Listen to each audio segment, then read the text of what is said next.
Do you have, or could you describe a meaningful or favorite failure? And by that, I mean anything that seemed like a failure at the time or was a failure that was particularly valuable for you looking back, or that set you up in some fashion for later success. Does anything come to mind? Did you say favorite failure? Did you say that? Those are the words I used, yes. Failing sucks.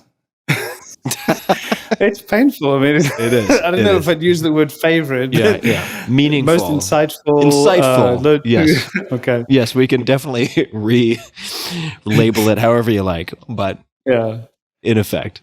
I say that whimsically, partly because I really hate losing. I'm intensely. Also something common for quite a few members of the PayPal mafia. Yeah, which, has its downsides, obviously. So, one of the things we talk about in our partnership is the sins of commission and the sins of omission. And the sins of commission is we made an investment we shouldn't have. And the sins of omission are the ones you didn't but should have. And I've probably made 6-7 investments in my career already that literally went to zero. And I don't think I should really highlight any of them because, we made a good try. The founders were great, didn't quite work out, and it was valiant. We did what we could. I will tell you that the first time I had an investment that went to zero was a $10 million complete write-off. I literally cried in our partner meeting because I had such an immense sense of shame and guilt for having failed and for having lost money for our limited partners. And it was an important moment, partly because the senior partners at Sequoia, I think part of what we do well as a team, part of our longevity is the way that we help each other. And so senior partners who had gone through this themselves were there to support me and to, guide me through this.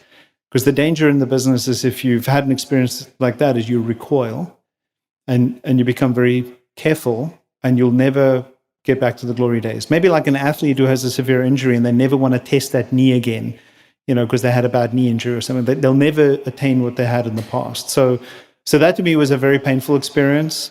But the ones that really sting are the ones we should have made. And I think back to meeting Jack when he was at Twitter. Met him and Ev, and we had an opportunity to invest in the Series A at Twitter. This was in 2007. So this was before the iPhone was released. There was no Twitter app. This was text messaging, different business. And I just didn't dream enough. I failed to imagine what might happen with a service like this. And that was incredibly painful for me. And we missed the A, and we missed the B, and we missed the C. And that was a huge lesson for me. And sometimes you can explain away an investment you didn't make by saying, well, ex ante with those same facts, would you make the same decision today or not? Because obviously ex post, you should have made the investment, but ex ante, sometimes things just, they're weird twists and turns on the road to company building. And so maybe you could justify that the Series A was, a bit more random because it took a lot from there to where they were in, say, 2010. But by 2010, we should have looked at it and reevaluated our decision.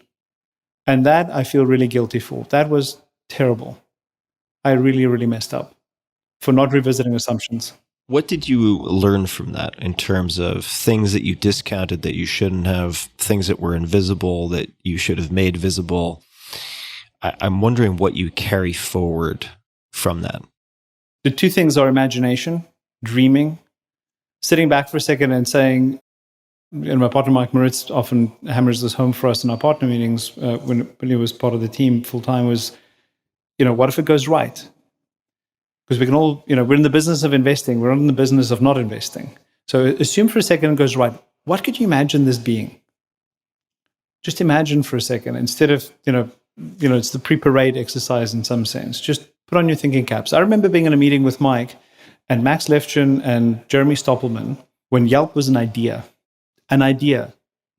in 2005. And Mike in a meeting said, I imagine a future where there are Yelp stickers outside restaurants. I mean, that was an amazing insight, an amazing vision for the future, which came to be true. And so I'm always reminded about the need for imagination in our business, the need to be naive at some level. If you become a curmudgeon in the venture business, you're done. You need to be naive. You need to dream. So that's the one. The second one is learning a little bit from behavioral economics of the need to revisit your assumptions. So I was really stuck in a sunk cost fallacy where I'd made a decision to, my recommendation was for us to not invest. Wrong decision. So let's dig my head into the ground and hide and just keep saying we shouldn't invest, because why admit that I was wrong? And so you need to be able to revisit your decision and admit you were wrong. So we got the Series A at square wrong, and we corrected it. And we paid up for the Series B, and I helped lead the investment, and I had to swallow my pride. I'm sorry, team. I should have recommended it 9 months ago. My bad. Now we're paying a high price for the investment, but I still believe in it, and I think there's huge upside. And psychologically, that's a very difficult thing for people to do. And so we want to create that kind of safety for us in our investment team.